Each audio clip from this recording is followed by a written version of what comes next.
Shakib Al Hasan to BCB president. Shakib Al Hasan বিসিবিকে তার গুরুত্বপূর্ণ 3টা পয়েন্ট সরকারকে জানানোর অনুরোধ জানিয়েছেন। সেই 3টার প্রথমটা হচ্ছে বাংলাদেশের মাটিতে তার খেলার নিশ্চয়তা দেওয়া, তাকে বাংলাদেশের মাটিতে খেলার সুযোগ করে দেওয়া, এবং দ্বিতীয়টা হচ্ছে তার সমস্ত ব্যাংক অ্যাকাউন্ট সক্রিয় করে দেওয়া, আনফিউজ করে দেওয়া, এবং 3 নম্বরটা হচ্ছে বাংলাদেশের নিরাপদে আসা এবং যাওয়ার সুযোগ করে দেওয়া।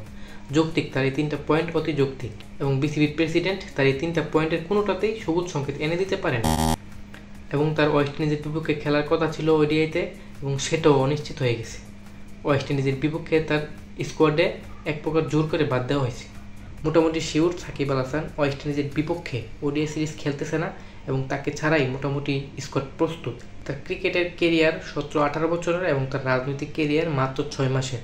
কেন আমরা 6 মাসের কেরিয়ারের জন্য 18 বছরের কেরিয়ারের অর্জন, সম্মান সব ভুলে যাচ্ছি, সব ধুলোয় মিশে দিচ্ছি?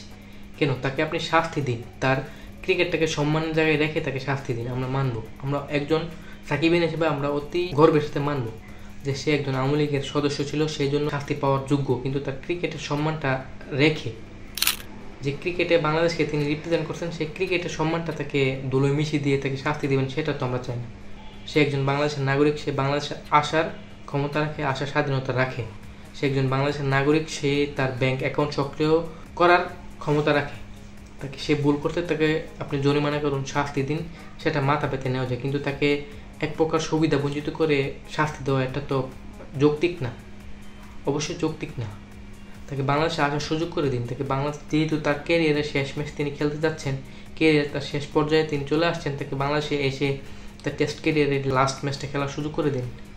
কেন তাকে সুবিধা বঞ্চিত করে রাখছেন?